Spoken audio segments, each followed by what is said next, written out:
Somebody from one of the apartments above was launching potatoes at us, and he missed, and it was like, and you bang it.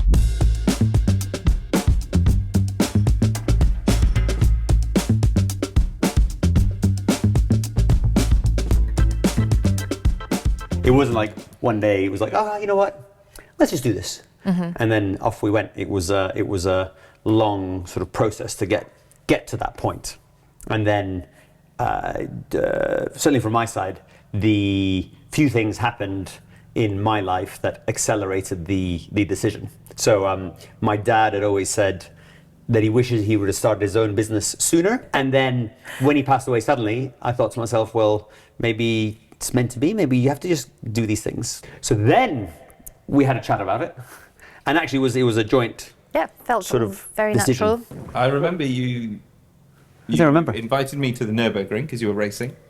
And then little did I realise I was going to get a 24-hour drive, 12 hours each way of planting the seed of like, maybe we could, have you ever thought about maybe? And by the end of it, I was convinced.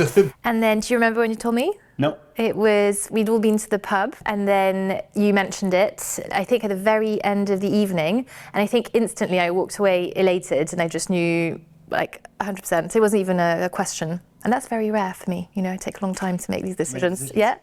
And then never looked back. There we go, 10 years ago. Once we started and we left, we were working from my kitchen at home. It was, I remember going to Putney to the stationery shop to go and buy some paper and a printer. Yep. Picking us up from the station. Then it was literally like, you know, it's always a nice story, you know, Steve Jobs and Apple and he started from his garage. We definitely started from the kitchen table, and we have witnesses to prove that. Not only did we borrowed a kitchen table, but we're very proud to say that kitchen table is still in our office kitchen. Yeah. That is the table that is in our office kitchen today, where the whole business started. And so there was a good argument about the company colours. Yes. Because I wanted it to be green. As in like Spotify green, because it was recognisable. Luckily, Marcus and Kat immediately overruled it. So we never went green, and we went for red, which is probably a lot more sensible. And Ben Gibbs designed the logo, who's still working with us now and does all of our marketing for us. So and he designed the website. We were at Max's office, Max's house for a few weeks, and then you guys went on a rally, and we were selling, I think, our first car. It had no printer. I was just trying to, and it was all obviously rushed, running around trying to find a printer, get everything done. Then you need to find a scanner. Once you. It's actually, looking back at it, it sounds so unprofessional, doesn't it? I mean, you know, you have these like, they started, and it was all like, you know, luxurious offices. It was actually, if you look back. Whilst you guys were calling me having a great time, I was like stressing out, but we got it sold. And then from there, the first one started, and we never looked back. The very first photos that we did to launch the company, we even had to borrow a car. Do you remember? We had to borrow the blue 275. Yeah. We did not have a 275. We didn't have a car to do it. You know, to say, hey, we're launching a company. We want a photo shoot with a car. We had to go out and we didn't even have a sale. Yep. We had to go and borrow a car from a client so we could do a shoot and say. And the mirrors. Probably, I think from the outside, it'd be interesting to ask clients. It probably looked a lot more professional and planned than it actually was. But the reality is, we didn't have anything. We were in the kitchen, and we're like, right, who can we borrow a car from so that we can do a photo shoot and we can do a press release? We got our business cards. Yeah. The first business cards with no address because we had no office, and then we had to reprint once Kat found an office in central London. Central, debatable. Yes. Southwest London. I pushed hard. We didn't settle it. Kat decided, as most things in office. She said it was convenient for Kat. The two of you were really hesitant to start with, and I really felt like we'd found the perfect place. With hindsight, it was. Yeah, with hindsight, it was like we were super lucky. Yeah. And it was a perfect place, and we were in London, and it wasn't too big because there was only three of us, and we had 8 cars downstairs. 7 or 8 cars downstairs. In hindsight, it was actually the perfect place to be. No regrets. And it was rented. Obviously, we didn't have the money to buy a place. Yeah. So it was rented, which suited us really well. It was well suited to what we needed. And I think everyone liked it. Everyone that came, everyone liked it. I loved it. Such good memories. Yeah. We didn't have any art to go on the wall, so I think you had your Porsche posters from childhood. From your childhood. University. Yeah. It was definitely built as you go. Yes. One of the first things that we actually splashed out on was a coffee machine. Yeah. Yeah. I mean, then that's become and it's become another thing. Like, yeah. So the good things have stayed. Yeah. We got the cheapest desks from IKEA that we could ever find. Yeah. Because we were on a budget. But we got a rocket coffee machine, which was extremely expensive at the time. Yeah. Oh, it's the way it still is. As a matter of fact, we still have it. Yeah. It's still here. It's still going. It's still going. So there's certain things that were yeah. Our office was also in a residential area, so we used to make a lot of noise bringing the cars in and out. So one time we had a client fly over from Seattle to come and look at a car, and we had the showroom, and there was like a little tiny courtyard for like 2 cars and like walls up. And Saturday morning I pick him up at the airport, and he came over, and we fire up the D24 outside.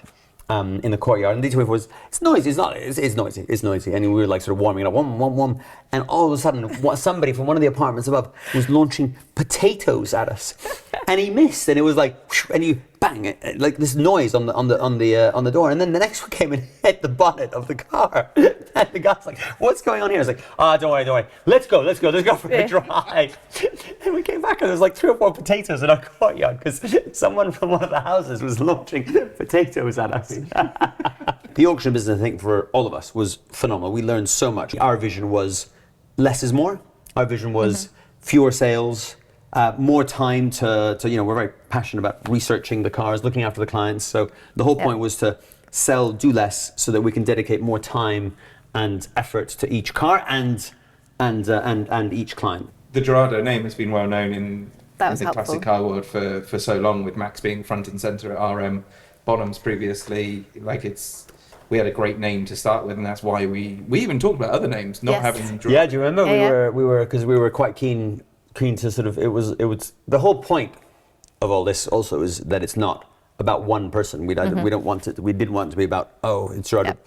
And so we thought about V12 or loads of different names. But I think a friend of ours had said, there is you've got so much goodwill with that name. Yeah. Why not harness that? Use it. You're starting a new. It's hard enough to start a new business. Let's use the goodwill from the brand that exists. Within 10 days, all of a sudden, a call here and a call there, and didn't even have a car on consignment. And I remember you called me saying, "Can you do pull up an invoice, create an invoice?" Yeah. And I still remember it was a $50,000 commission, and it was. Maybe that's the most important sale of them all, because when you do the first one, you think, oh my God, yeah, we can do this. I don't know why you would think that you can't, because having sold so many cars, it's like, yeah, we can get this done. This is possible. And that sort of, and then on it went from there. I mean, every sale is a bit of a has its own story, isn't it? Yeah. I remember one of the first big purchases or sales that we made was the Formula 1 2000 Ferrari Formula 1 car. Yeah. Again, both clients that we still deal with today, but I remember that just because it was such a full circle moment in a way for me, because that's why I do how I got into cars was watching racing, and then in week 3 of setting up our new business, we sold one of the cars from the Schumacher years. How cool was that? Yeah. It was always the idea was quality. It doesn't matter if it was a $100,000 car or $10 million car. The most important thing for us was we've only got 7 in the showroom. It doesn't matter if it's a Fiat Jolly or a short wheelbase. It has to be a good quality car. It has to be, it was for us. It was all about, all about quality. Actually, I do remember when we did our first Retromobile, that wasn't so easy. Obviously, being the newbies, we got this tiny little stand in Hall 2 where the cars didn't even fit. It wasn't Hall 2, it was Hall 22. It was the furthest stand on the other side of Retromobile. With big pillar on the end. With a 275 4CAM and the 550 Pro Drive. Yeah, didn't fit. Yeah. Which actually, it's quite nice for us. If you think about it, the 2 consigners at the time are 2 clients that we still deal with now. Did you ever think from that first stand in Hall 28F with 2 cars in Retromobile that we'd be on the main alley with 10 or 12 cars and all Ferraris?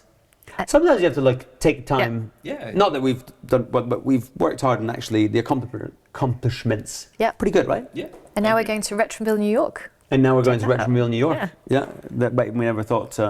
Never thought that as well, right? I always say I will always remember the cars and the clients we dealt with for the first year, because I think we were so small, we probably didn't sell as many as we do now.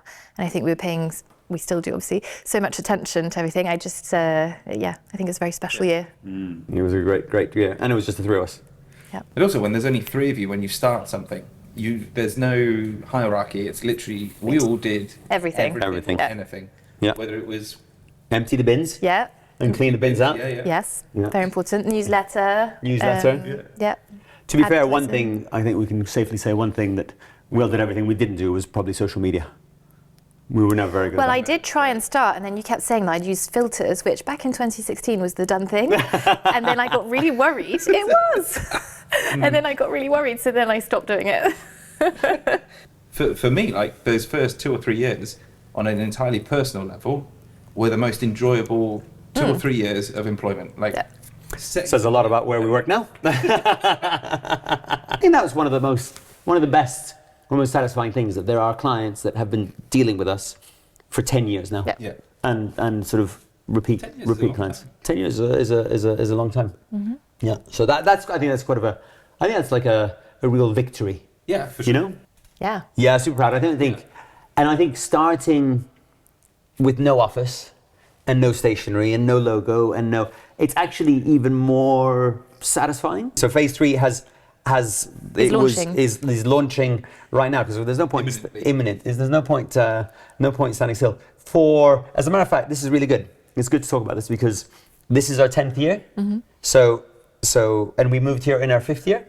Yeah. So in our 10th year, we will launch phase 3. My wife was there last night when we were having the conversation.